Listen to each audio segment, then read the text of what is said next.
फैली कैसी अग सारा सड़ी जांदा जग फैली कैसी अग सारा सड़ी जांदा जग एक दूसरे तो लग लोग मई जांदे ऐ मेर घर बाबा के ठंड बरसात तेरे बछड़े घरां च बैठे डरी जांदे ऐ मेर घर बाबा के ठंड बरसात तेरे बछड़े घरां च बैठे डरी जांदे ऐ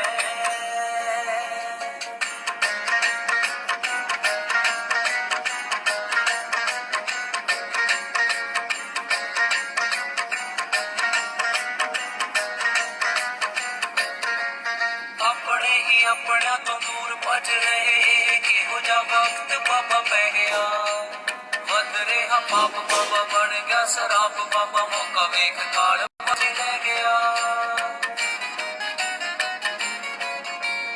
अपने ही अपना तो दूर भज रहे किहो जा वक्त बाबा पै गया वध रेहा पाप बाबा बन गया शराब बाबा मौका वेख काल भज ले गया आगे तू बचाल सानू गाल नाल लाल आगे तू बचाल सानू गाल नाल लाल बच्चे तेरे अरदासां तैनू करी जांदे ऐ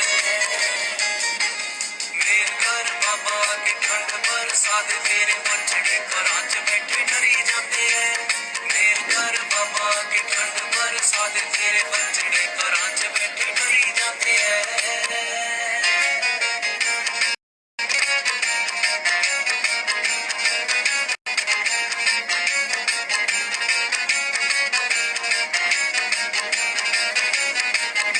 ਕੌਮ ਨੂੰ ਬਚਾਉਣ ਲਈ ਤੂੰ ਮਾਰਦੇ ਸੀ ਮੁੱਠ ਚਾਰੇ ਅੱਜ ਫੇਰ ਬਾਬਾ ਤੇਰੀ ਲੋੜ ਹੈ ਕੱਟ ਦੇ ਜੜਾਂ ਚੋਂ ਆ ਕੇ ਆਪ ਤੂੰ ਬਿਮਾਰੀ ਭੈੜੀ ਲੱਗਿਆ ਸਮਾਜ ਨੂੰ ਜੋ ਖੋੜ ਹੈ ਕੌਮ ਨੂੰ ਬਚਾਉਣ ਲਈ ਤੂੰ ਮਾਰਦੇ ਸੀ ਮੁੱਠ ਚਾਰੇ ਅੱਜ ਫੇਰ ਬਾਬਾ ਤੇਰੀ ਲੋੜ ਹੈ ਕੱਟ ਦੇ ਜੜਾਂ ਚੋਂ ਆ ਕੇ ਆਪ ਤੂੰ ਬਿਮਾਰੀ ਭੈੜੀ ਲੱਗਿਆ ਸਮਾਜ ਨੂੰ ਜੋ ਖੋੜ ਹੈ समझ ना आई एदी दे दे तू दवाई समझ ना आई एदी दे दे तू दवाई लोग जिंदगी दी जिंदी बनी करी जाते मेर घर बाबा के ठंड बरसात तेरे बछड़े घरां च बैठे डरी जाते हैं मेर घर बाबा के ठंड बरसात तेरे बछड़े घरां च बैठे डरी जाते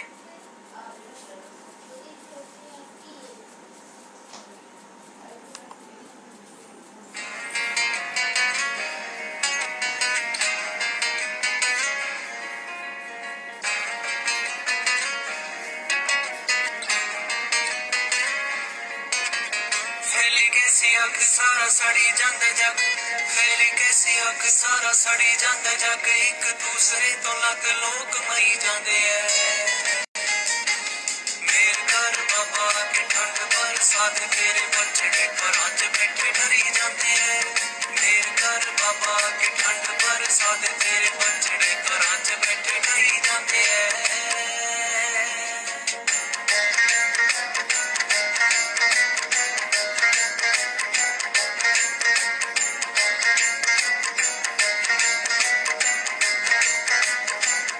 अपने ही अपना तो दूर भज रहे किहो जा वक्त बाबा पै गया वध रेहा पाप बाबा बन गया शराब बाबा मौका वेख काल भज ले गया अपने ही अपना तो दूर भज रहे किहो जा वक्त बाबा पै गया वध रेहा पाप बाबा बन गया शराब बाबा मौका वेख काल भज ले गया आगे तू बचाल सानू गाल नाल लाल आगे तू बचाल सानू गाल नाल लाल बच्चे तेरे अरदासां तैनू करी जांदे ऐ मेर घर बाबा के ठंड बरसात तेरे बछड़े घरां च बैठे डरी जांदे ऐ मेर घर बाबा के ठंड बरसात तेरे बछड़े घरां च बैठे डरी जांदे ऐ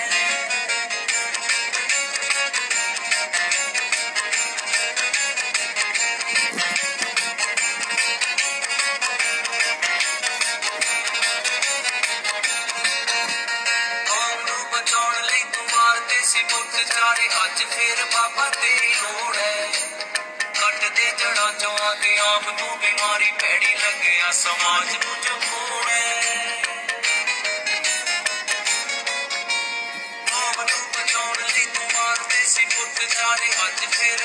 तेरी लोड़ है घट दे जड़ा चो आके आप तू बीमारी भैड़ी लगे समाज नू जो कोड़ है समझ ना आई रे जिंदे जिनू दवाई समझ ना आई रे जिंदे जिनू दवाई लोग जिंदगी दी जिंदी बने हरी जाते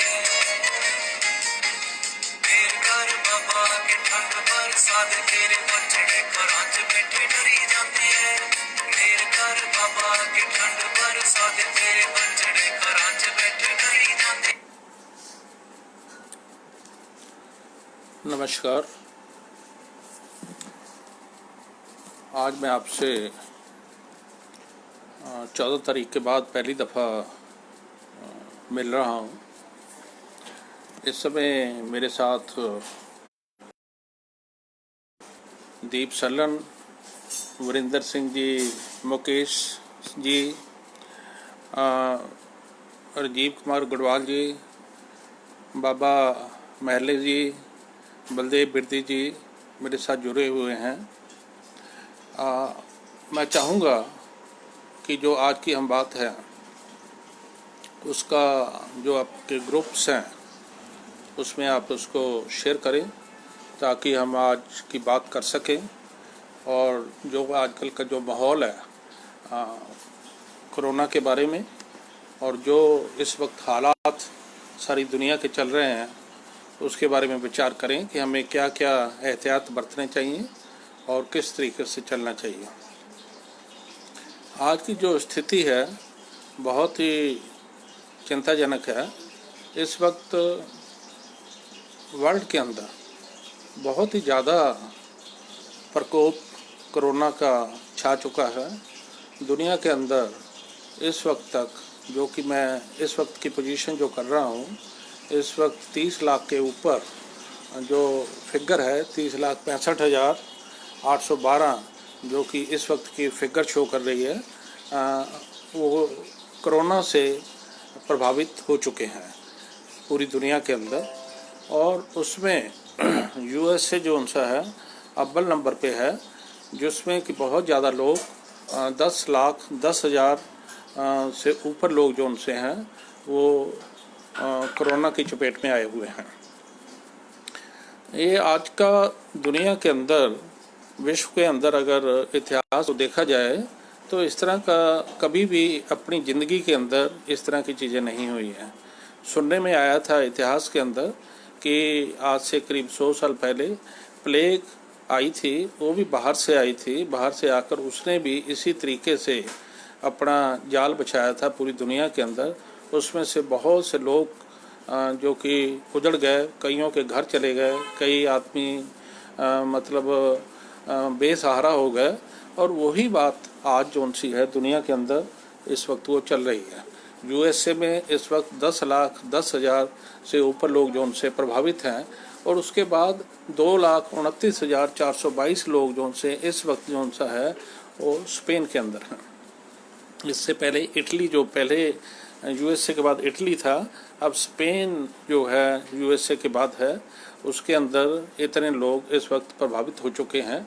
और इटली के अंदर 2 लाख के करीब आदमी पहुंचने वाले हैं, जो कि अब तक की फिगर है 1,99,414 की फिगर है जो कि इटली के अंदर इससे प्रभावित हुए हैं। जो कि अगर आप देखो, अगर एक आदमी घर के अंदर कोई बीमार हो जाता है तो पूरे का पूरा परिवार जो उनसे उससे प्रभावित होता है। ये जो इतने आदमियों की मैं बात कर रहा हूँ, एक आदमी खुद बीमार हुए हैं, ये कोरोना की चपेट में आए हुए हैं। इसके साथ जो इनका परिवार है, जो इनके परिवार से जुड़े हुए लोग हैं, वो कितने आदमी होंगे। अगर एक एक आदमी के साथ 5-5 आदमी, 4-4 आदमी भी लगाए जाएं तो आप उसका अंदाज़ा लगा सकते हैं कि जो आज की आबादी 30 लाख के ऊपर पूरे वर्ल्ड के अंदर हो चुकी है, तो कहाँ पर ये म्याद जाती है। इतने लोग दुनिया के अंदर जो कि इस वक्त कोरोना की चपेट में आए हुए हैं, ये बहुत ही चिंताजनक बात है। इस वक्त मेरे साथ हरवंश हीरा जी जो कि यूके से हैं वो भी जुड़ चुके हैं, और चरणजीत सुमन जी वो भी मेरे साथ जुड़े हुए हैं, हरीश भट्टी जी भी जुड़े हुए हैं, और सोनिया सलन खुराना वो भी जुड़ी हुई हैं। और इसके अलावा चारू सन्नी नागपाल जी वो भी जुड़े हुए हैं, राजेंद्र बद्दन जी मेरे साथ जुड़े हुए हैं, लवली भट्टी जी मेरे साथ जुड़े हुए हैं। ये चिंता की बात है। आज का जो माहौल है ये बहुत ही चिंताजनक है। इसको हम बहुत ही कई दफ़ा कुछ खबरें देखने में इसको बहुत अच्छे ढंग से लोग नहीं समझ रहे हैं। जहाँ तो हम कह सकते हैं कि मूर्खता है उनकी, जो कि इसको नहीं समझ रहे हैं कि एक एक आदमी के साथ कितने कितने लोग प्रभावित हो रहे हैं, कितने कितने लोग जो उनसे उनकी चपेट में आ रहे हैं, उनकी कितनी मौतें हो रही हैं। घरों के घर जो उनसे हैं इससे खाली हो जाते हैं। बहुत दुख होता है कहते हुए, अपने आप को महसूस होता है कि मैं क्या कह रहा हूँ, क्या मतलब मैं इसके ऊपर बात कर रहा हूँ। ये मतलब आज की स्थिति है जर्मनी के अंदर, जो कि जर्मनी ने कहा है कि भाई हम बहुत ही अच्छे टाइम के ऊपर हमने इसका कोशिश करी है, इसको रोकथाम की कोशिश करी है, पर रोकथाम करने के बाद भी जो इस वक्त की फिगर है 1,58,700 से ऊपर की जो फिगर है वो इससे अभी भी प्रभावित है। अभी भी उनका इसमें इलाज चल रहा है। तो यूके के अंदर भी मतलब वो भी जर्मनी के करीब पहुंचा हुआ 1,57,149 की जो फिगर है, जो कि अभी से करीब 2-3 घंटे पहले की फिगर है, वो मैं आपको बता रहा हूँ। ये कोई छोटी बात नहीं है, बहुत बड़ी बात है। कितने लोग प्रभावित हुए हैं, उसके साथ कितने घर उजड़ गए हैं। अगर एक एक घर को देखा जाए तो एक एक आदमी के जाने के बाद जिनका आदमी जाता उसको पता होता है। अब हरवंश हीरा जी हैं मेरे साथ जुड़े हुए हैं, उनको पता है कि उनका बेटा जो उनसा है उनकी अभी डेथ हुई है 14 तारीख को, इसी 14 तारीख को हुई है, कि उनके साथ कितने लोग प्रभावित हुए हैं हीरा जी के साथ। मेरे जीजा जी हैं, मेरे जीजा जी की अभी 15 तारीख को डेथ हुई है। मुझे पता है कि किस तरीके से मतलब जब घर से एक व्यक्ति जाता है तो क्या उसके दिल के ऊपर बीतती है, क्या उसके परिवार के ऊपर बीतती है, क्या उसके बच्चों के ऊपर,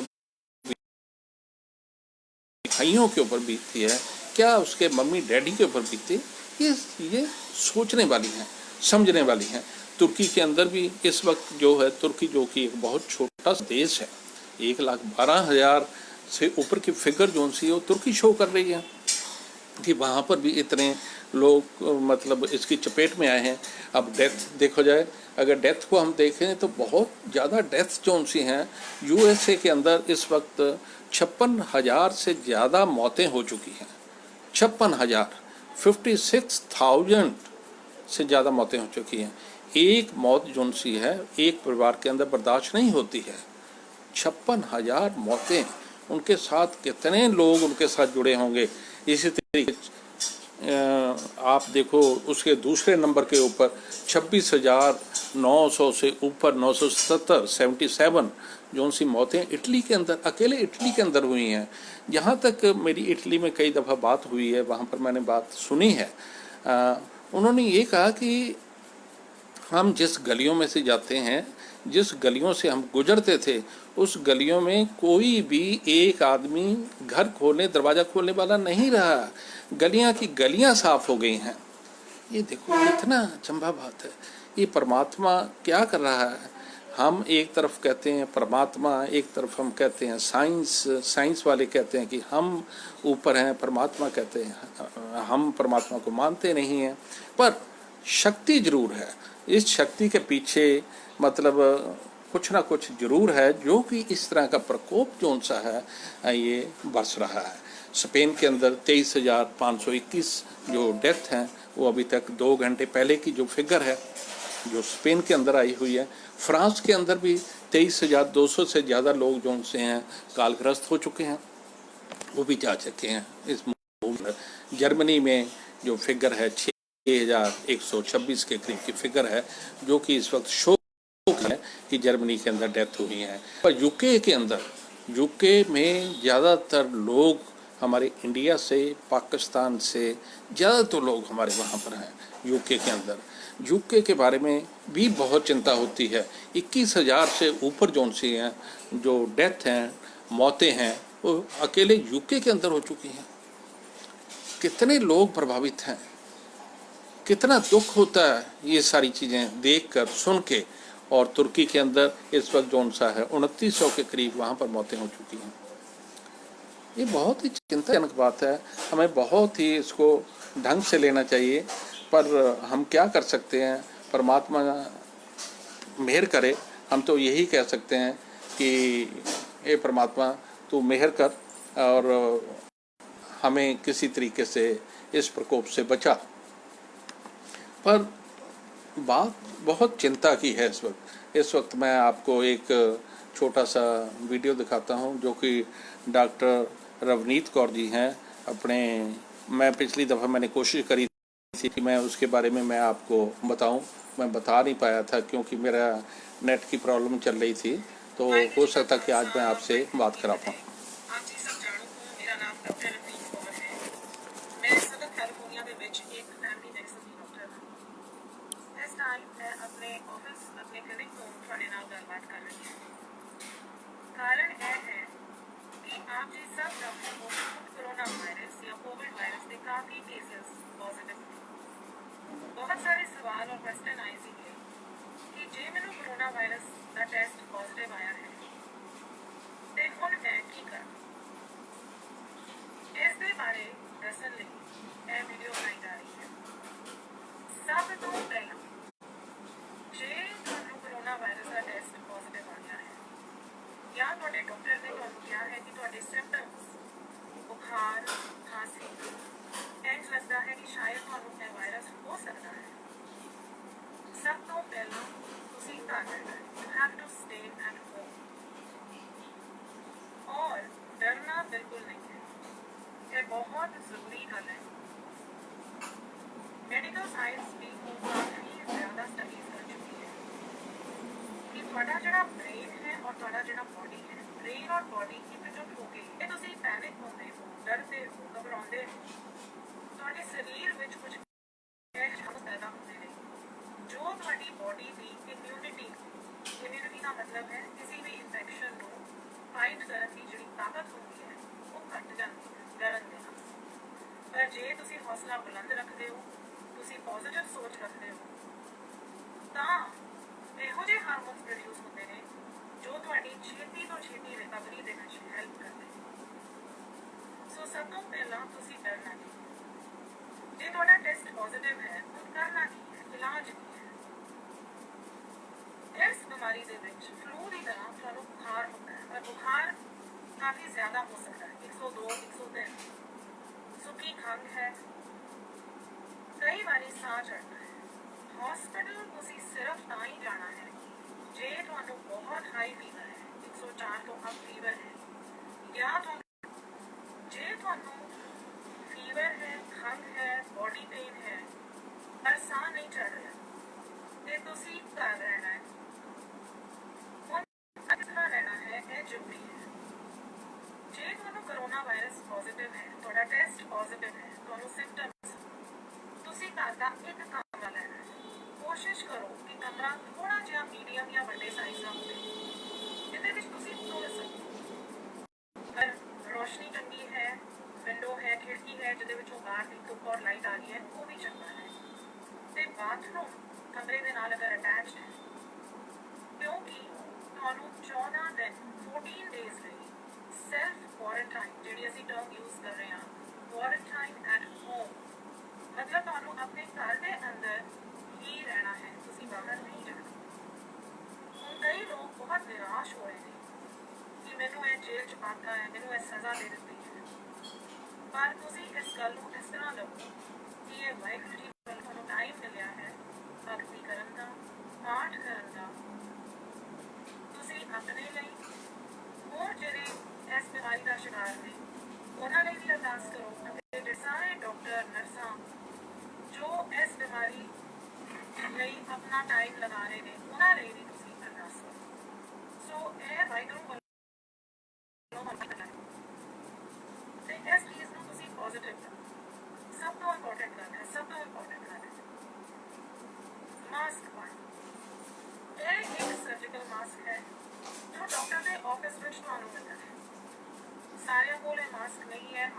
ਸ਼ਾਰਟੇਜ ਹੈ।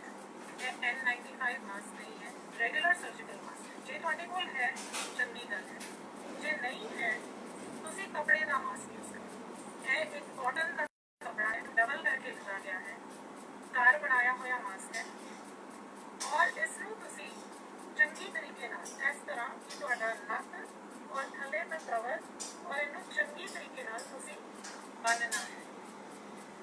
ਕੁਐਸਚਨ ਹੈ ਕਿ ਮਾਸਕ ਪਾਉਣ ਦਾ ਕੀ ਫਾਇਦਾ ਹੈ? ਜਦੋਂ ਤੁਹਾਨੂੰ ਖੰਘ ਆਉਂਦੀ ਹੈ ਜਾਂ ਤੁਸੀਂ ਛਿੱਕਦੇ ਹੋ ਤੇ ਛੋਟੇ ਡ੍ਰੌਪਲੇਟਸ ਬਾਹਰ ਗਿਰਦੇ ਅਗਰ ਤੁਸੀਂ ਮਾਸਕ ਪਾਇਆ ਹੋਏਗਾ ਤੇ ਉਹ ਡ੍ਰੌਪਲੇਟਸ ਮਾਸਕ ਵਿੱਚ ਗਿਰਨਗੇ ਤੇ ਦੂਸਰੇ ਨੂੰ ਤੁਹਾਡੇ ਤੋਂ ਇਨਫੈਕਸ਼ਨ ਹੋਣ ਦਾ ਚਾਂਸ ਕਾਫੀ ਘੱਟ ਜਾਂਦਾ ਹੈ। 6 ਫੁੱਟ ਦੀ ਦੂਰੀ ਰੱਖਣੀ ਵੀ ਬਹੁਤ ਜ਼ਰੂਰੀ ਹੈ। ਜੇ ਮਾਸਕ ਪਾਵਾਂਗੇ ਔਰ 6 ਫੁੱਟ ਦੀ ਦੂਰੀ ਰੱਖਾਂਗੇ ਤਾਂ ਇਨਫੈਕਸ਼ਨ ਇੱਕ ਦੂਸਰੇ ਤੋਂ ਹੋਣ ਦਾ ਚਾਂਸ ਬਹੁਤ ਘੱਟ ਜਾਂਦਾ ਹੈ। ਇਹੀ ਰੀਜ਼ਨ ਹੈ ਕਿ ਸਾਨੂੰ ਸਾਰਿਆਂ ਨੂੰ ਘਰ ਰਹਿਣ ਵਾਸਤੇ ਬੋਲਿਆ ਜਾ ਰਿਹਾ ਹੈ, ਬਾਰ-ਬਾਰ ਬੋਲਿਆ ਜਾ ਰਿਹਾ ਹੈ। ਬੁਖਾਰ ਹੁੰਦਾ ਹੈ, ਤੁਸੀਂ ਲਾਈਟ ਖਾਣਾ ਖਾਂਦੇ ਹੋ, ਬਹੁਤ ਹੈਵੀ ਸੀ ਫਰੈਸ਼ ਜ਼ਿਆਦਾ ਬੈਟਰ ਹੈ। ਜੇ ਤੁਸੀਂ ਔਰੇਂਜ ਦਾ ਜੂਸ ਪੀ ਸਕਦੇ ਹੋ ਉਹ ਬਹੁਤ ਚੰਗੀ ਗੱਲ ਹੈ। ਇੱਕ ਪਾਣੀ ਦੇ ਵਿੱਚ ਤੁਸੀਂ ਕਾੜਾ ਬਣਾ ਸਕਦੇ ਹੋ, ਥੋੜਾ ਜਿਹਾ ਅਦਰਕ, ਥੋੜੀ ਜਿਹੀ ਜਵੈਣ, ਲਾਚੀ, ਸੌਂਫ ਤੇ ਚਾਹ ਪੱਤੀ, ਖੰਡ ਵੀ ਪਾ ਸਕਦੇ ਹੋ ਜੇ ਤੁਹਾਨੂੰ ਡਾਇਬੀਟੀਜ਼ ਨਹੀਂ ਹੈ। ਪਰ ਦੁੱਧ ਦਾ ਪ੍ਰਯੋਗ ਤੁਸੀਂ ਨਾ, ਦੁੱਧ ਛਾਤੀ ਨੂੰ ਬਹੁਤ ਕੰਜੈਸਟਡ ਕਰਦਾ ਹੈ। ਉਸ ਦੇ ਵਿੱਚ ਤੁਸੀਂ ਥੋੜਾ ਜਿਹਾ ਨਿੰਬੂ ਪਾ ਸਕਦੇ ਹੋ ਕਾੜੇ ਦੇ ਵਿੱਚ, ਅਲਕਲਾਈਨ ਹੋ ਜਾਂਦਾ ਹੈ ਔਰ ਥੋੜਾ ਕਰਕੇ ਤੁਸੀਂ ਪੀਣਾ ਹੈ। ਟਾਈਲੇਨੋਲ ਤੁਸੀਂ ਲੈ ਸਕਦੇ ਹੋ, ਜਿਸ ਤਰ੍ਹਾਂ ਕਿ ਮੈਂ ਤੁਹਾਨੂੰ ਦੱਸਿਆ ਹੈ, ਇੱਕ ਗੋਲੀ 500 ਮਿਲੀਗ੍ਰਾਮ ਦੀ ਦਿਨ ਵਿੱਚ 3 ਵਾਰੀ ਲੈ ਸਕਦੇ ਹੋ।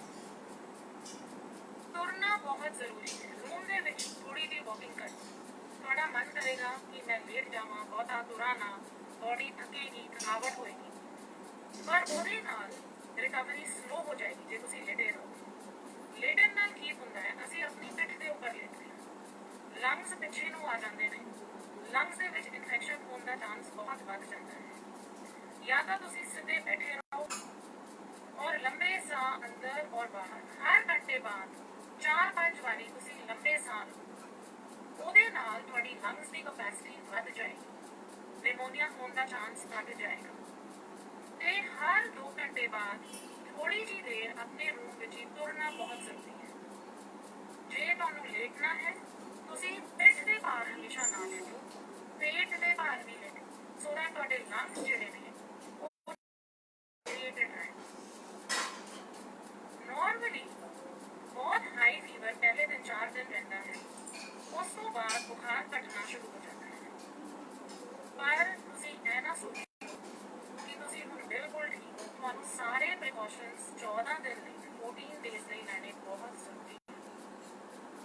ਤੁਹਾਡੇ ਪਰਿਵਾਰ ਦੇ ਸਾਰੇ ਮੈਂਬਰ ਵੀ ਕਲੌਥ ਮਾਸਕ ਪਾਉਣ। 6 ਫੁੱਟ ਦੀ ਦੂਰੀ ਰੱਖਣੀ ਬਹੁਤ ਜ਼ਰੂਰੀ ਹੈ। ਸਪੈਸ਼ਲੀ ਜੋ ਖਾਣਾ ਬਣਾ ਰਹੇ ਨੇ ਘਰ ਵਿੱਚ, ਉਹ ਮਾਸਕ ਪਾ ਕੇ ਖਾਣਾ ਬਣਾਉਣ। ਤੇ ਜਦੋਂ ਪੇਸ਼ੈਂਟ ਦੇ ਰੂਮ ਵਿੱਚ, ਮਤਲਬ ਜਿਸ ਨੂੰ ਕਰੋਨਾ ਵਾਇਰਸ ਹੈ, ਉਹਨਾਂ ਦੇ ਰੂਮ ਵਿੱਚ ਤੁਸੀਂ ਜਦੋਂ ਖਾਣਾ ਦੇਣਾ ਹੈ ਤੁਸੀਂ 6 ਫੁੱਟ ਦੇ ਦੂਰ ਖਾਣਾ ਰੱਖ ਦੇਣਾ ਹੈ, ਬਹੁਤ ਨੇੜੇ ਨਹੀਂ ਜਾਣਾ। ਔਰ ਅਗਰ ਤੁਹਾਨੂੰ ਵੀ ਸਿੰਪਟਮਸ, ਅਕਸਰ ਅਗਰ ਇੱਕ ਨੂੰ ਘਰ ਵਿੱਚ ਆਉਂਦਾ ਹੈ, ਹੋ ਸਕਦਾ ਹੈ ਕਿ ਕਿਸੇ ਹੋਰ ਨੂੰ ਵੀ ਹੋਵੇ। ਸੇਮ ਚੀਜ਼ ਕਰਨੀ ਹੈ, ਸੈਲਫ ਕੁਆਰੰਟਾਈਨ ਫॉर 14 ਡੇਜ਼, ਆਪਣੇ ਘਰ ਰਹਿਣਾ ਹੈ। ਹੱਥ ਧੋਣੇ ਬਹੁਤ ਜ਼ਰੂਰੀ ਹੈ। ਤੁਸੀਂ ਜਿੰਨੀ ਵਾਰੀ ਆਪਣੇ ਹੱਥ ਧੋਵੋਗੇ ਉਨਾ ਹੀ ਇਨਫੈਕਸ਼ਨ ਤੁਹਾਡੇ ਤੋਂ ਦੂਰ ਰਹੇਗਾ। ਸੋ ਜਿਹੜੀਆਂ ਇੰਪੋਰਟੈਂਟ ਗੱਲਾਂ ਨੇ ਕਿ ਮੇਰਾ ਕਰੋਨਾ ਵਾਇਰਸ ਟੈਸਟ ਅਗਰ ਪੋਜ਼ਿਟਿਵ ਆ ਗਿਆ ਹੈ, ਮੈਂ ਕੀ ਕਰਾਂ? ਡਰਨਾ ਨਹੀਂ, ਘਬਰਾਉਣਾ ਨਹੀਂ। ਡਾਕਟਰ ਨੂੰ ਫੋਨ ਕਰੋ, ਡਾਕਟਰ ਤੁਹਾਨੂੰ ਗਾਈਡਲਾਈਨ ਦੇ ਦੇਗਾ। ਤੁਸੀਂ ਘਰ ਰਹਿਣਾ ਹੈ, ਇੱਕ ਰੂਮ ਵਿੱਚ ਰਹਿਣਾ ਹੈ, ਮਾਸਕ ਪਾਉਣਾ ਹੈ, 6 ਫੁੱਟ ਦੀ ਦੂਰੀ ਰੱਖਣੀ ਹੈ ਔਰ ਵੱਧ ਤੋਂ ਵੱਧ ਤੁਸੀਂ ਨਾਮ ਜਪਣਾ ਹੈ, ਵਾਹਿਗੁਰੂ ਨੂੰ ਯਾਦ ਰੱਖਣਾ ਹੈ ਤੇ ਆਪਣੀ ਸੋਚ ਬਹੁਤ ਪੋਜ਼ਿਟਿਵ ਰੱਖਣੀ ਹੈ। ਇਸ ਤਰੀਕੇ ਨਾਲ ਤੁਸੀਂ ਬਿਲਕੁਲ ਠੀਕ ਹੋ ਜਾਓਗੇ। 99% ਪੇਸ਼ੈਂਟਸ ਠੀਕ ਹੋ ਰਹੇ ਨੇ। ਬਹੁਤ ਥੋੜੇ ਪੇਸ਼ੈਂਟਸ ਨੇ ਜਿਨ੍ਹਾਂ ਨੂੰ ਹਸਪਤਾਲ ਜਾਣਾ ਪੈ ਰਿਹਾ ਹੈ, ਉਹ ਵੀ ਹਸਪਤਾਲ ਵਿੱਚ ਵੀ ਕੁਝ ਦਿਨ ਰਹਿਣ ਤੋਂ ਬਾਅਦ ਠੀਕ ਹੋ ਰਹੇ ਨੇ। ਉਮੀਦ ਹੈ ਕਿ ਆਪ ਜੀ ਨੂੰ ਇਸ इस वीडियो ਤੋਂ ਕੁਝ ਇੰਪੋਰਟੈਂਟ ਟਿਪਸ ਮਿਲੇ ਹੋਣੇ ਹੈ ਔਰ ਤੁਸੀਂ ਆਪਣਾ ਖਿਆਲ ਆਪਣੇ ਪਰਿਵਾਰ ਵਾਲਿਆਂ ਨੂੰ ਆਪਣੇ ਘਰ ਦੇ ਵਿੱਚ ਹੀ ਪ੍ਰੋਟੈਕਟਡ ਰੱਖ ਸਕਦੇ ਹੋ। ਵਾਹਿਗੁਰੂ ਜੀ ਕਾ ਖਾਲਸਾ, ਵਾਹਿਗੁਰੂ ਜੀ ਕੀ ਫਤਿਹ। ये थे डॉक्टर रवनीत जी यूएसए से। उन्होंने बहुत ही अच्छे ढंग से, बहुत ही सिंपल तरीके से कोरोना के बारे में बताया है कि हमें घबराने की ज़रूरत नहीं है, हमें उसको बहुत ही आपको लाइटली लेना है। आपको, क्योंकि आजकल जो बहुत से लोग जो उनसे हैं वो घबराए हुए हैं, वो बार बार मतलब वो समझते हैं कि पता नहीं कोरोना क्या इस तरह की चीज़ आ गई है जिससे हमको बहुत ज़्यादा नुकसान होने वाला है।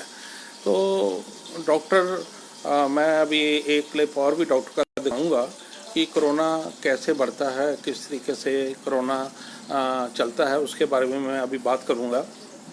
उससे पहले जो डॉक्टर साहब ने जो एक दो बातें बोली हैं वो मैं आपको रिपीट करना चाहता हूँ। सबसे इम्पोर्टेंट बात ये करी है कि आपने अगर घर के अंदर रहना है तो ये मत समझना कि भाई आपको कोई जेल हो गई है या आपको कोई सज़ा हो गई है। आप अपने परिवार के साथ, अपने बच्चों के साथ अपने एक अलग कमरे के अंदर रहो और ये समझो कि आपको परमात्मा ने एक समय दिया है, अपना भगवान ने अपना नाम जपने का समय दिया है, भगवान का नाम लेने की टाइम है। आप उसके ऊपर भी आप अपने आप को एकाग्र कर सकते हो। और आपने अगर मतलब आपको कोरोना के बारे में कोई भी शिकायत होती है तो आपको काढ़ा बना के पीना है। काढ़े के अंदर आपको अदरक वगैरह डालना है। आप जो भी चीज़ें जैसे सौंफ है, अजवाइन है, आपको डाल सकते हो।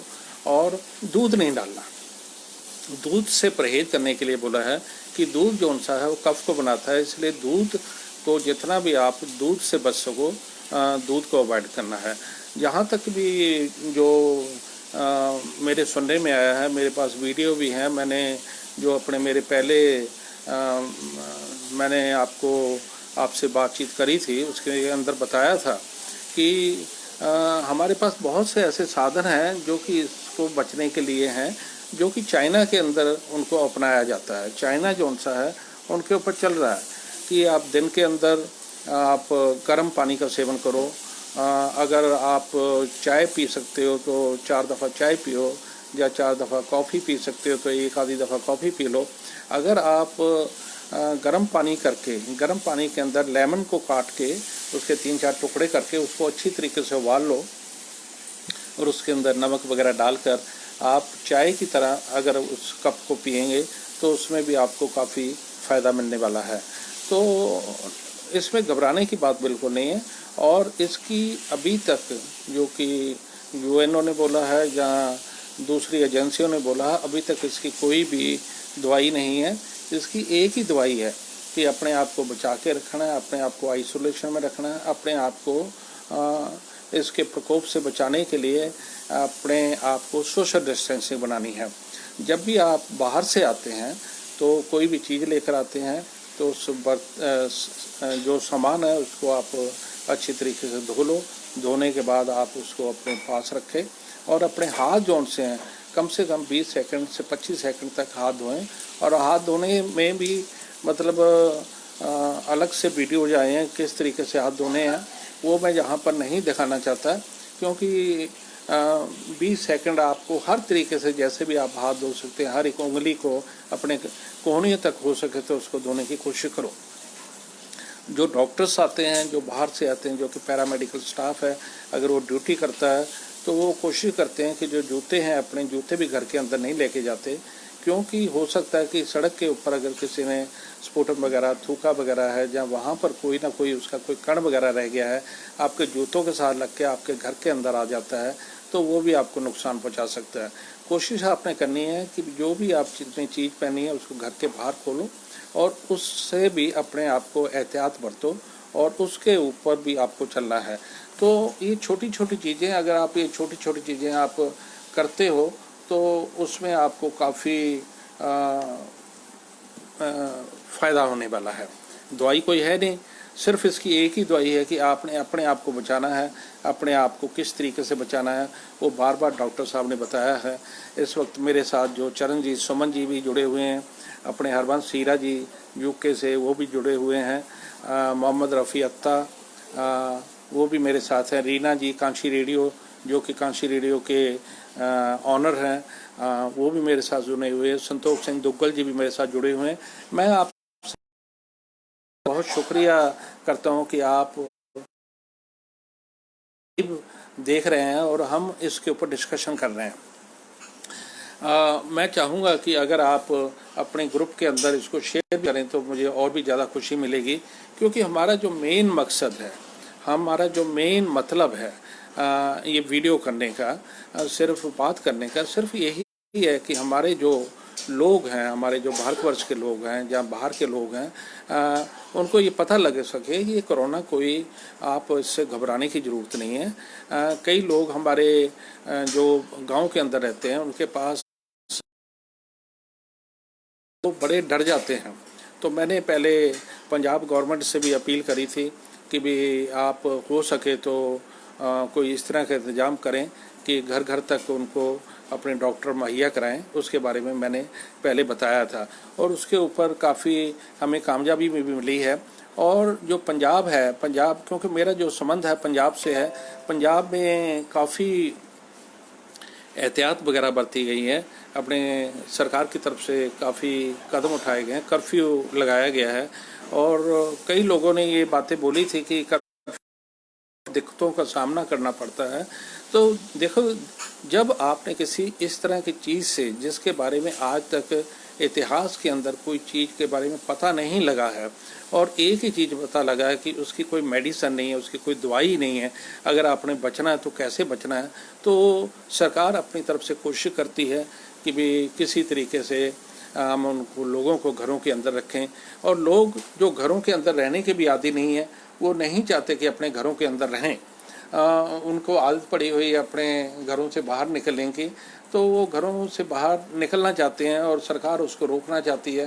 पर इसी बात के ऊपर हमारे झगड़े होते हैं और फिर हम कहते हैं कि पुलिस जोन से पुलिस हमारे साथ गलत कर रही है, पुलिस हमारे साथ अत्याचार कर रही है, तो इस तरह की बातें आती हैं।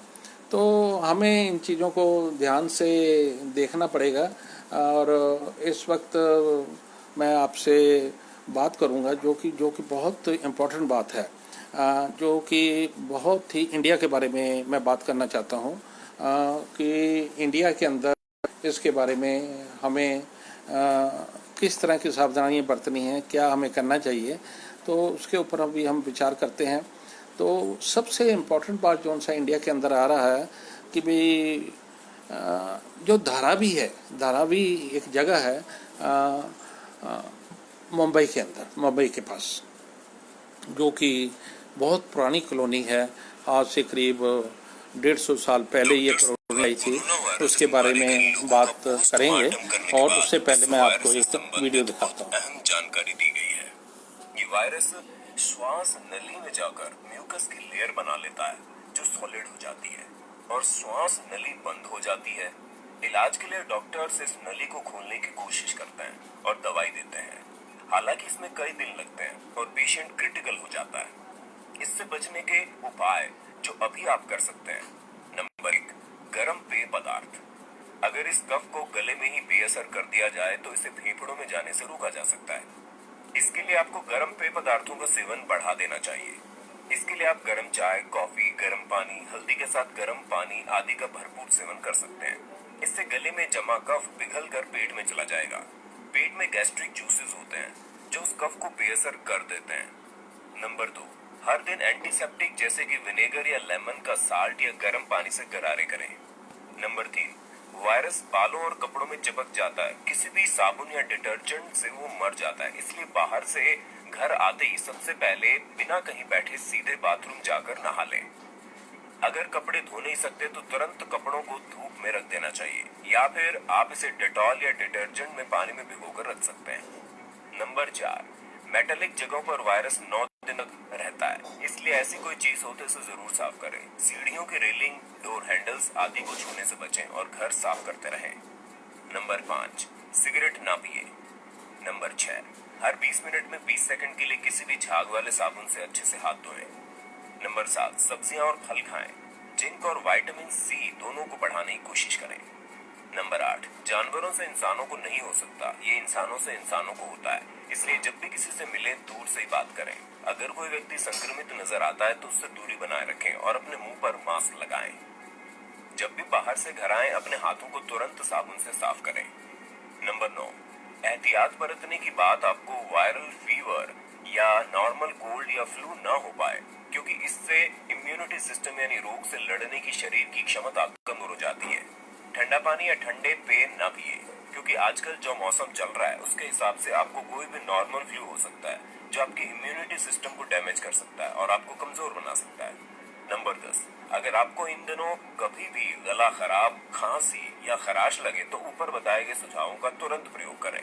वायरस शरीर में 3 से 4 दिन इसी तरह गले में रहकर लंग्स में पहुंच जाता है, इसलिए बचाव के तौर पर इनमें कोई भी लक्षण आने पर ऊपर बताए तरीके अपनाएं।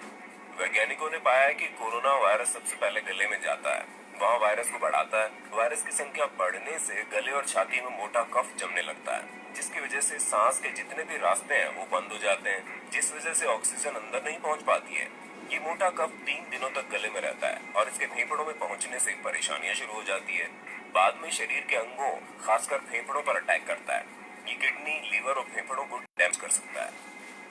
वायरस के शरीर में घुसने के बाद क्या होता है?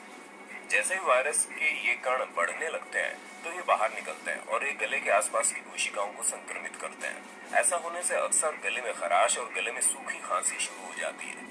ये कण गले में ब्रोंकियल ट्यूब यानी सांस की नलियों को धीमा करने लगते हैं, फेफड़ों की थैली को डैमेज करता है। वायरस जब फेफड़ों में पहुंचता है तो उनमें श्लेष्मा झिल्ली में सूजन आ जाती है, इससे एल्वियोलाई या फेफड़ों की थैली डैमेज हो जाती है। इतना ही नहीं, इससे फेफड़ों को पूरे शरीर में घूमने वाले रक्त में ऑक्सीजन की आपूर्ति करने या रक्त से कार्बन डाइऑक्साइड को हटाने में बाधा पैदा होती है।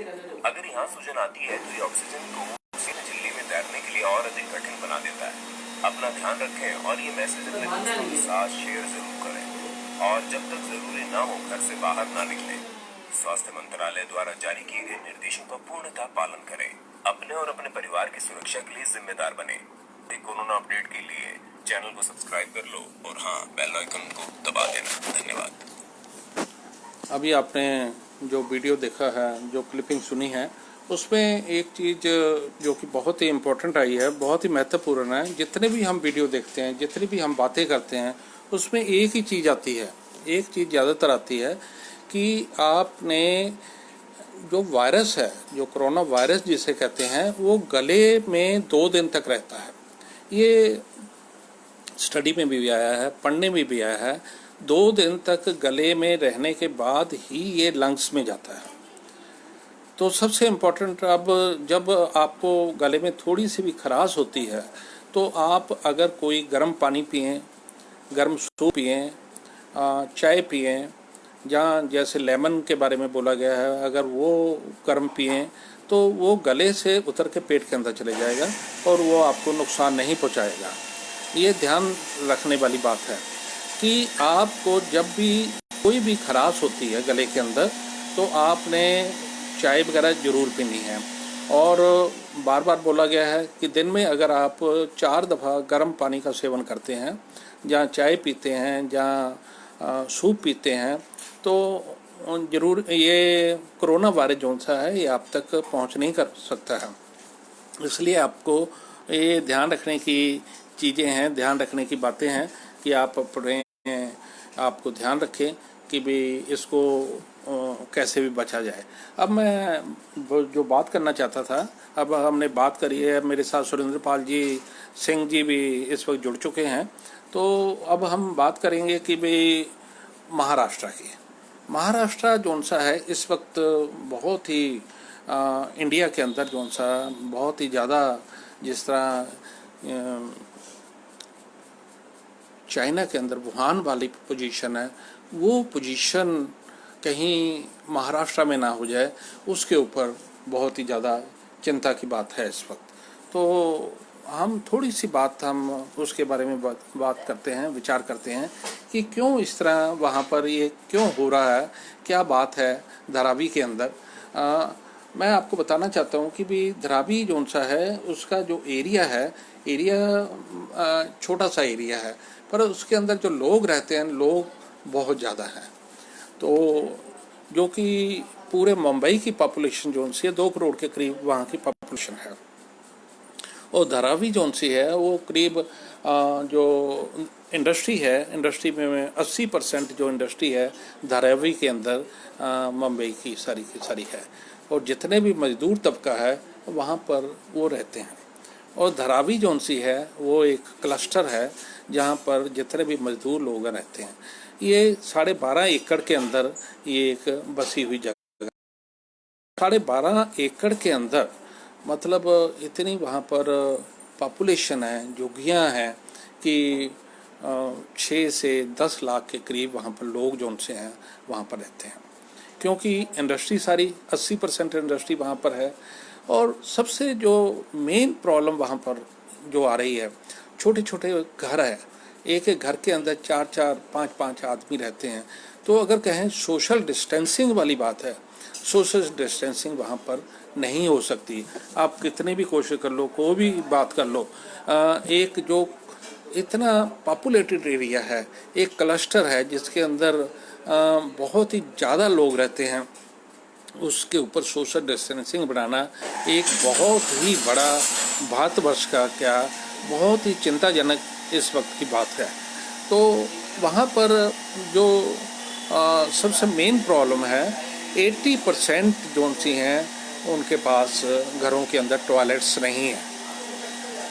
सिर्फ 15% टॉयलेट्स हैं वहाँ पर, 15% टॉयलेट। अब 85% टॉयलेट्स अगर नहीं हैं तो उनकी प्रॉब्लम, आप इस चीज़ को आप अपने इमेजिन करिए कि क्या प्रॉब्लम हो सकती है। वहाँ पर सरकारी टॉयलेट्स बनी हुई हैं और सरकारी टॉयलेट्स के अंदर लोग सुबह से खड़े हो जाते हैं। अब जो लोग वहाँ पर सरकारी टॉयलेट्स के अंदर जाएगा तो क्या सोशल डिस्टेंसिंग होगी, क्या सैनिटाइजेशन होगा, किस चीज़ के ऊपर वहाँ पर ध्यान रखा जाए और कैसे ध्यान रखा जाए, ये बहुत ही एक दुखी करने वाली बात है। वहाँ पर सुबह से क्या रात से ही लाइनें लग जाती हैं कि सुबह टॉयलेट जाना है। तो और टॉयलेट्स के अंदर जो लोग खड़े हुए हैं वहाँ पर इंतज़ार करते हैं। अब जब एक टॉयलेट के अंदर अगर 200 आदमी भी जाता है तो 200 आदमी अगर हम एवरेज ले लें या 100 आदमी ही अगर ले लें कि एक टॉयलेट्स के अंदर जाता है, तो 100 आदमी उस दरवाजे को खोलता है, उस दरवाजे के ऊपर सभी का हाथ लगता है और 100 ही आदमी और उसको बंद भी करता है।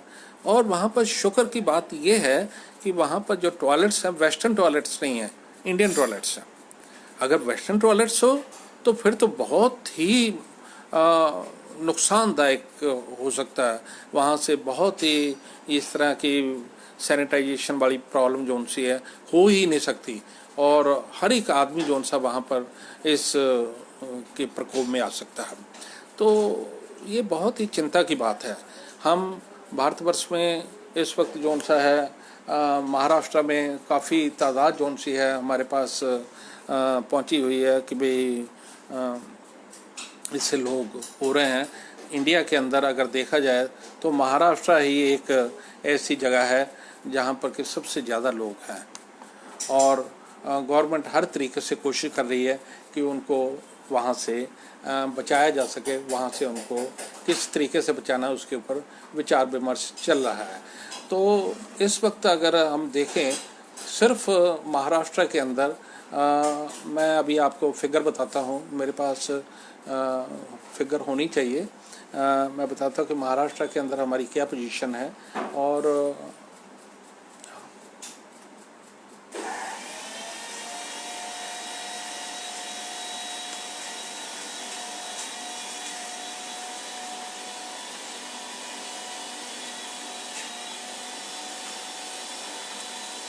किसी कारणवश से मेरे पास से जो फिगर है वो महाराष्ट्र की फिगर मेरे पास से निकल गई है। तो महाराष्ट्र के बाद जौन सा है मध्य प्रदेश जो है उसमें भी काफ़ी लोग जो उनसे हैं। और दिल्ली जो सा है, राजस्थान उससे ऊपर है, दिल्ली से ऊपर है। राजस्थान में भी काफ़ी लोग वहाँ पर आ रहे हैं।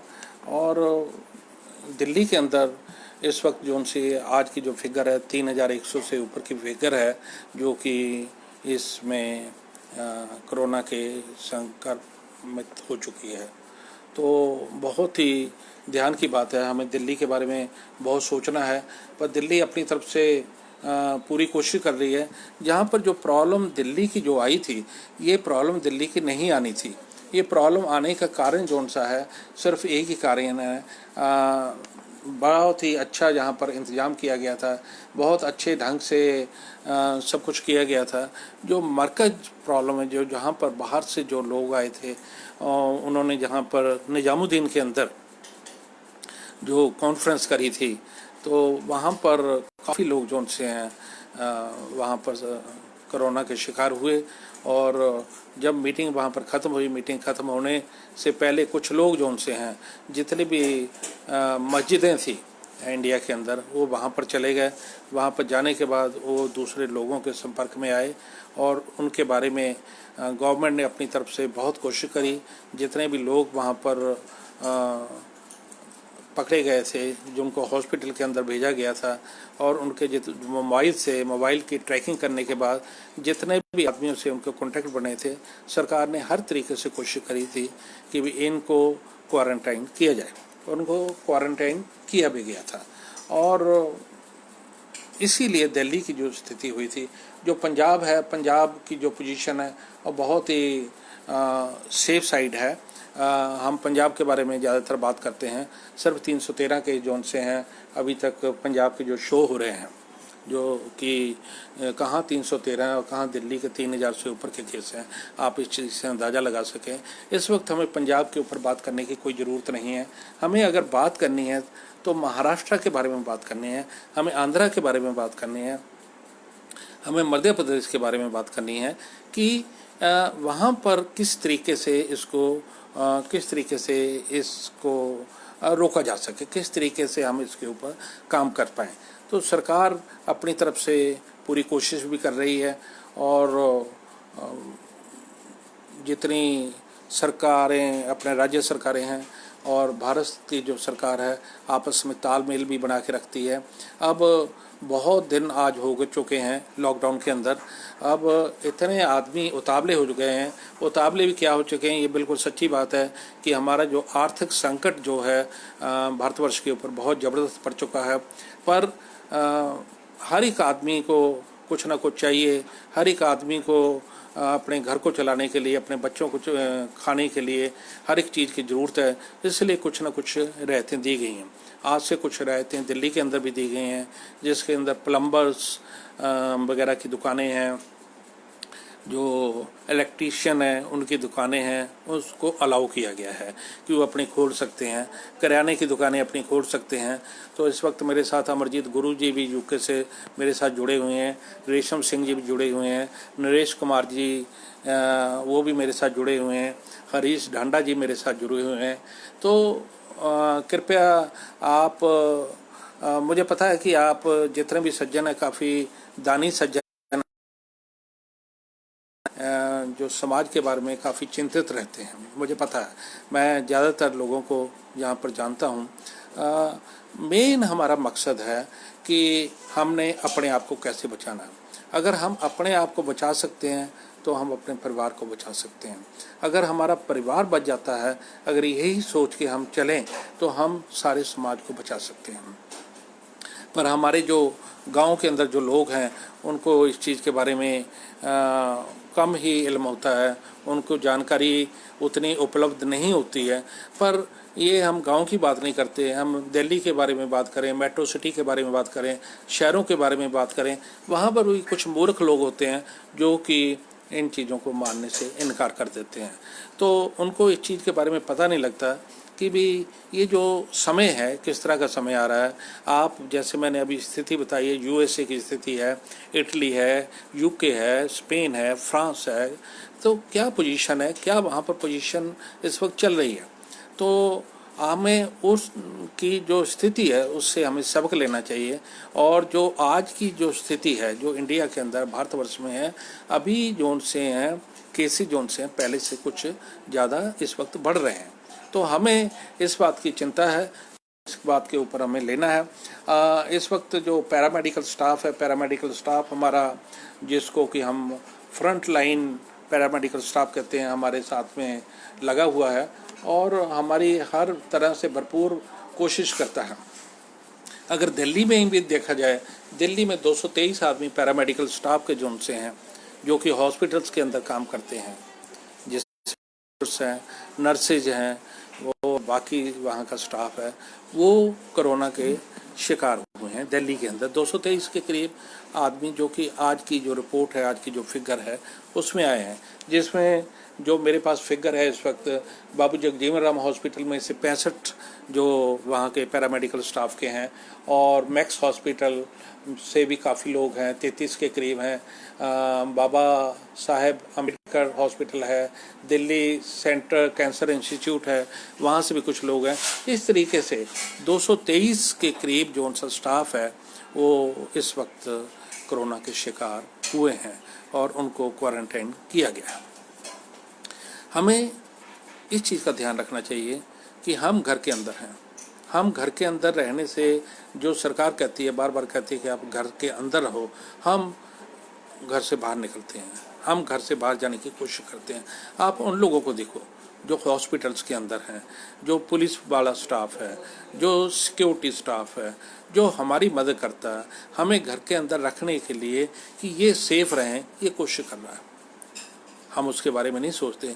हम ठीक है, गलतियां होती हैं, गलतियां भी इंसान ही करता है। कुछ बातें आ जाती यहाँ पर कई जगह पर खाना नहीं पहुँच पाता। अगर एक आदमी के पास खाना नहीं पहुँचते तो वो बात करते करते अगर एक से दूसरे तक पहुँचते पहुँचते 1 से 100 आदमी बन जाता है।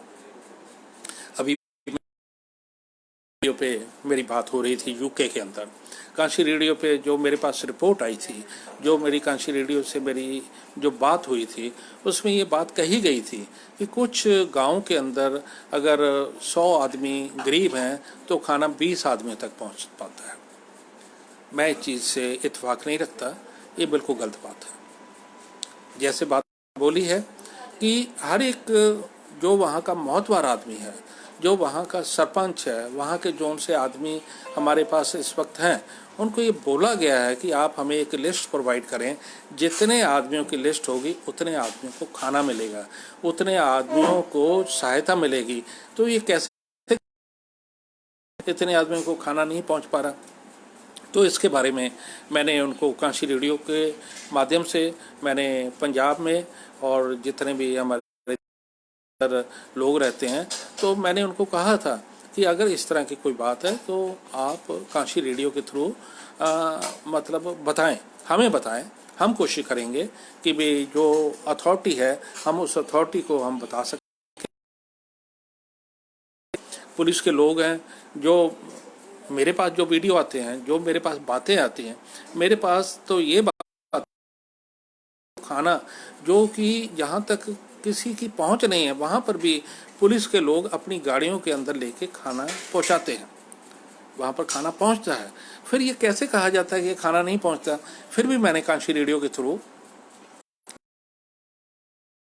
को लगता है कि ये खाना नहीं पहुंच रहा तो आप हमें बताएं।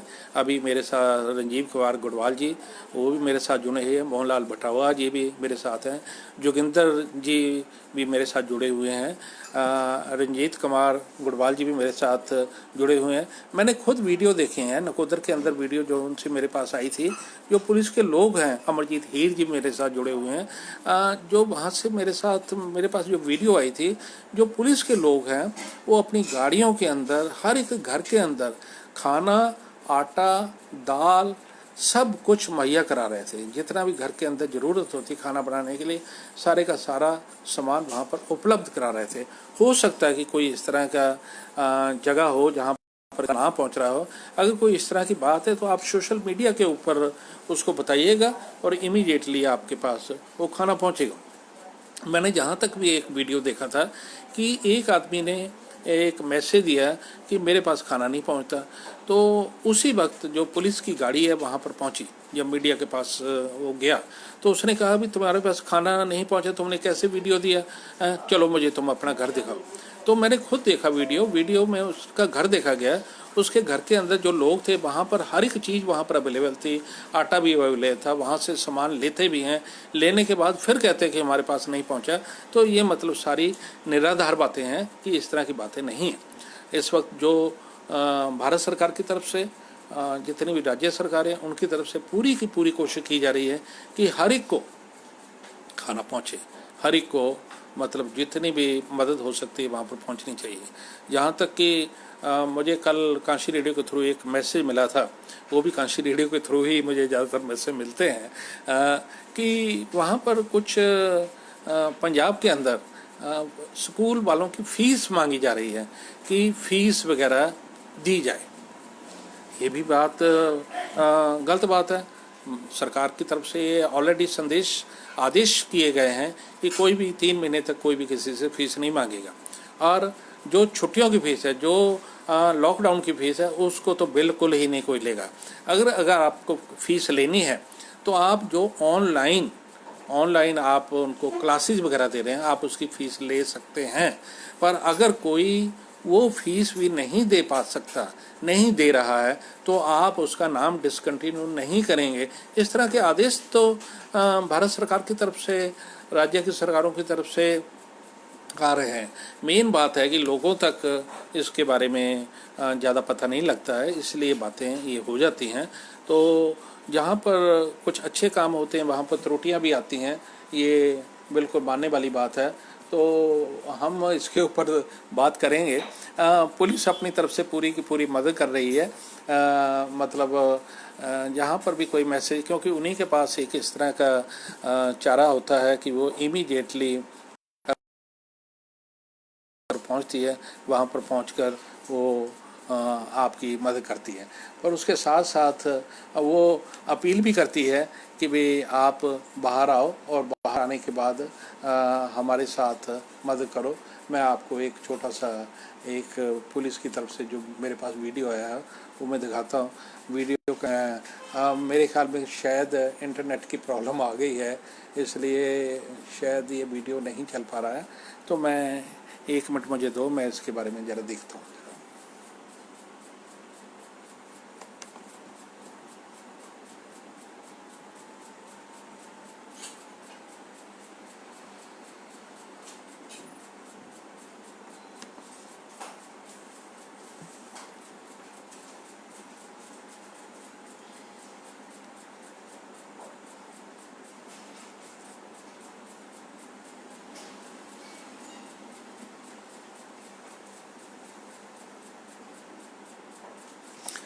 अभी मेरे साथ कुमार संदीप जी भी जुड़ चुके हैं। अच्छा लगता है कि जब आप इस तरह के मैसेज को सुनते हैं।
खेड़े बाग दी मूली ऐनी ने चुके जे वध गई बीमारी जे वध गई बीमारी आ जानी संभालिया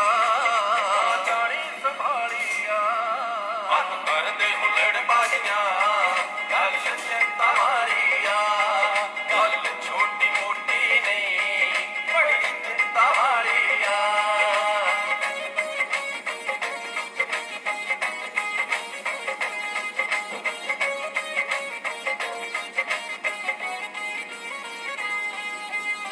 ਕਿਹੜੀ ਗੱਲੋਂ ਨਾਲ ਪੁਲਿਸ ਦੇ ਕਰਦੇ ਚੋਰ ਭਲਾਈਆਂ ਪਤਾ ਲੱਗੂ ਜਦੋਂ ਠੋਡੀਆਂ ਕੀਤੀਆਂ ਤੁਹਾਡੇ ਮੂਰੇ ਆਈਆਂ ਪਤਾ ਲੱਗੂ ਜਦੋਂ ਠੋਡੀਆਂ ਕੀਤੀਆਂ ਤੁਹਾਡੇ ਮੂਰੇ ਆਈਆਂ ਗੱਡੀ ਵੇਖ ਕੇ ਭੱਜ ਜਾਵੋ ਫਿਰ ਗੱਡੀ ਵੇਖ ਕੇ ਭੱਜ ਜਾਵੋ ਫਿਰ ਟੁੱਟਦੇ ਚਾਲੀਆਂ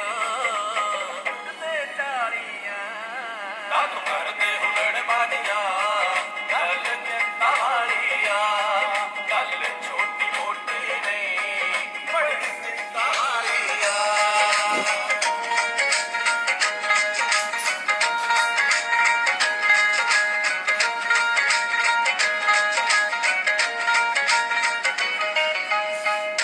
ते मास्क पा के रखियो अखां दे दस्ताने ਜਿਹੜਾ ਕੰਮ ਤੋਂ ਘਰੋਂ ਜਾਣ ਦੇ ਘਰੋਂ ਨਾ ਤੁਸੀਂ ਬਹਾਨੇ ਜਿਹੜਾ ਕੰਮ ਤੋਂ ਘਰੋਂ ਜਾਣ ਦੇ ਘਰੋਂ ਨਾ ਤੁਸੀਂ ਬਹਾਨੇ ਜ਼ਿੰਦਗੀ ਅਨਮੋਲ ਬੜੀ ਨਾ ਲੱਭਦੀ ਪਾਲੀਆ ਹੱਥ ਕਰਦੇ ਉਹ ਤੋੜ ਬਾਜੀਆਂ ਗੱਲ ਚਿੰਤਾ ਵਾਲੀਆ ਗੱਲ ਛੋਟੀ ਮੋਟੀ ਨਹੀਂ ਬੜੀ ਚਿੰਤਾ ਵਾਲੀਆ ਗੱਲ ਸੋਚਣ ਵਾਲੀਆ ਗੱਲ ਫਿਕਰਾਂ ਵਾਲੀਆ ਆਪਰਾਧ ਬਿਮਾਰੀਆ अभी आपने सुना कि पंजाब पुलिस के लोग गुहार लगा रहे हैं कि भाई आपको हमने पुलिस स्टेशन के अंदर बंद नहीं किया है, आपको हमने सिर्फ घर रहने के लिए कहा है, आप फिर भी घर नहीं रहते हैं। ये चिंता वाली विषय है, चिंता वाला बात है, आप उस चीज़ को भी नहीं मानते हो। तो ये बहुत ही सोचने समझने वाली बातें हैं, हम इसके ऊपर हम ध्यान नहीं देते हैं। तो अभी मेरे पास एक क्वेश्चन किया है अपने रंजीव कुमार गुडवाल जी ने। वो कहते हैं कि जो इम्प्लीमेंट किया गया है, लॉकडाउन इम्प्लीमेंट किया गया है, इसकी कोई प्लानिंग नहीं करी गई है।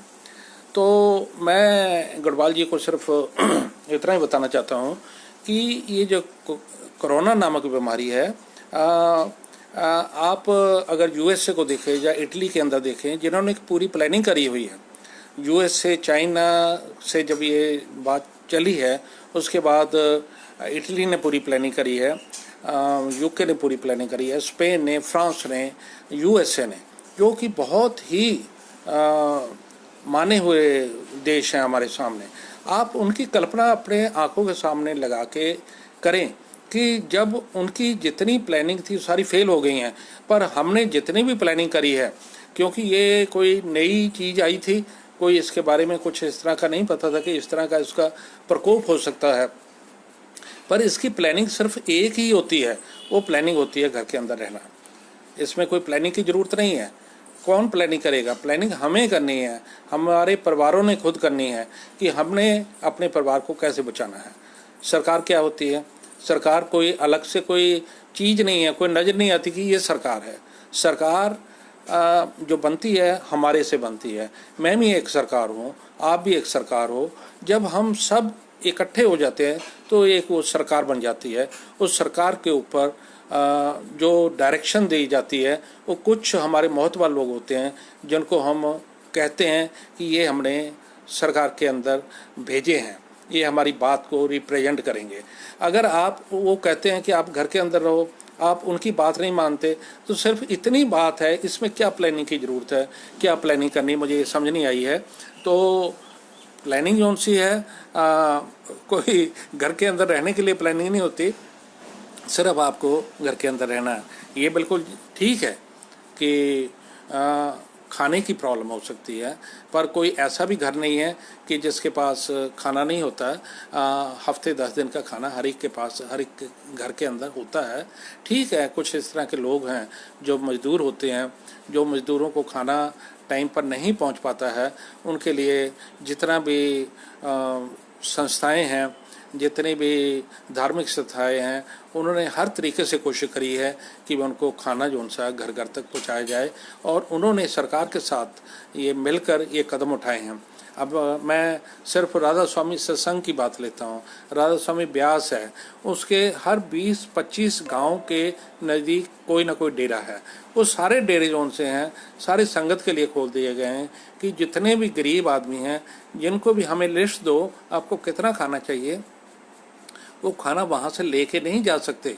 उन्होंने कहा कि आप हमें एक लिस्ट दो कि इतने आदमियों को खाना बनेगा, इतने आदमियों का खाना आपने तैयार करना है, उस खाने को आप हमसे लो, आपको 3 टाइम का खाना मिलेगा, सुबह आपको ब्रेकफास्ट भी मिलेगा, आपको लंच भी मिलेगा, आपको डिनर भी मिलेगा। अब इससे ज़्यादा और क्या प्लानिंग हो सकती है।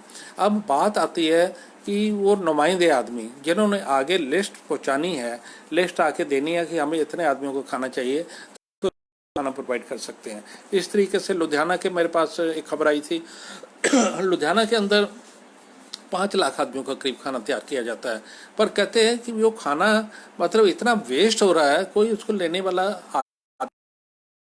कोई उसको लेने के लिए कोई आदमी आते ही नहीं है। तो कहाँ पर प्लानिंग की कमी है, ये हमें सोचना, हमें इसके ऊपर मतलब विचार करना चाहिए। अब एक क्वेश्चन मेरे पास और आया है कि क्वेश्चन है मेरा किया है